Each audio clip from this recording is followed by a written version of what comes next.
অসমবাসীৰ বাবে ভাল খবৰ লাখ লাখ একাউণ্টত সোমাই গ'ল টকা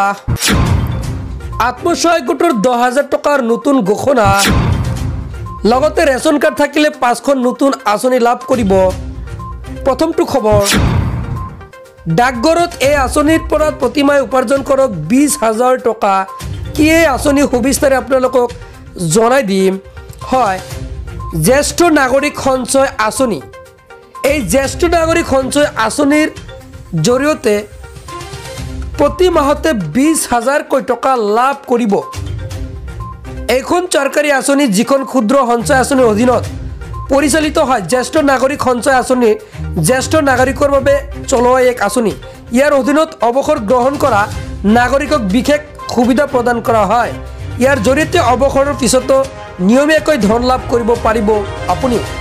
পৰৱৰ্তী খবৰ ৰেচন কাৰ্ড থাকিলে 5খন আঁচনিৰ সুবিধা লাভ কৰিব দেশৰ সাধাৰণ জনতা খুব কঢ়িয়াই আনিছে এটা নহয় দুটা নহয় এতিয়া সাধাৰণ মানুহে ৰেচন কাৰ্ড থাকিলে 5টা আঁচনিৰ সুবিধা লাভ কৰিব পাৰিব ধনৰ পৰিমাণ তেওঁলোকৰ বেংক একাউণ্টত প্ৰৱেশ কৰিব সাধাৰণ মানুহে এই আঁচনিবোৰৰ সুবিধা কেনেকৈ ল'ব পাৰে মই সবিস্তাৰে জনাই আছোঁ যে কোনবোৰ আঁচনিৰ সুবিধা ল'ব পাৰিব ৰেচন কাৰ্ড থাকিলে চাওক হয় ৰেচন কাৰ্ড যদি আছে তেন্তে আপোনালোকৰ বাবে ভাল খবৰ প্ৰধানমন্ত্ৰী শস্য বীমা আঁচনি লাভ কৰিব ৰেচন কাৰ্ড থকা পৰিয়ালে হাতৰ পৰা 2 লাখ টকালৈকে লাভ কৰিব শস্য বীমা আঁচনিৰ জৰিয়তে প্ৰধানমন্ত্ৰী আৱাস যোজনাৰ ৰেচন কাৰ্ড থাকিলে PMAY সুবিধা পাব হয় এই আঁচনিৰ অধীনত চৰকাৰে চহৰ অঞ্চলত 2,60,000 টকা আৰু গ্ৰাম অঞ্চলত 1,30,000 টকা আগবঢ়ায় ৰেচন কাৰ্ড থাকিলে প্ৰধানমন্ত্ৰী কিষাণ সন্মান নিধি আঁচনি সাধাৰণ মানুহে প্ৰধানমন্ত্ৰী কিষাণ সন্মান নিধি যোজনা আঁচনিৰ সুবিধা লাভ কৰে ৰেচন কাৰ্ড থাকিলে PM বিশ্বকৰ্মা আঁচনি প্ৰধানমন্ত্ৰী বিশ্বকৰ্মা আঁচনি যোজনা আঁচনিৰ সুবিধা লাভৰ বাবে ৰেচন কাৰ্ড এক গুৰুত্বপূৰ্ণ নথি হয় আঁচনিৰ অধীনত সকলো যোগ্য মহিলাক 15,000 টকীয়া অনুদান দিয়া হয় যাতে তেওঁলোকে ক্ষুদ্ৰ উদ্যোগৰ জৰিয়তে স্বাৱলম্বী হ'ব পাৰে যোগ্য মহিলাসকলক বিনামূলীয়াকৈ চিলাই মেচিন প্ৰদানৰ উদ্যোগ লৈছে যাতে যি ৰেচন কাৰ্ড এই ৰেচন কাৰ্ড থাকি যাতে যি চিলাই মেচিন লাভ কৰে হয় এইকেইটা আছিল যদি ৰেচন কাৰ্ড আছে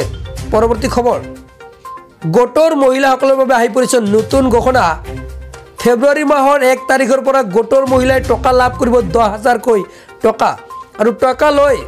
যাতে ব্যৱসায় কৰে আৰু টকা পাবলৈ বেংক একাউণ্টৰ সৈতে আধাৰ কাৰ্ড লিংক কৰিব লাগিব যদি লিংক নকৰে তেন্তে লাভ নকৰিব টকা আৰু টকা কিন্তু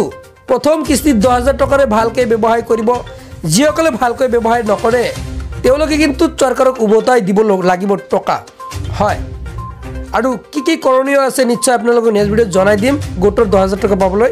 সেয়েহে চেনেলটো ছাবস্ক্ৰাইব কৰি ৰাখি দিয়ক আজিলৈ মানে ধন্যবাদ।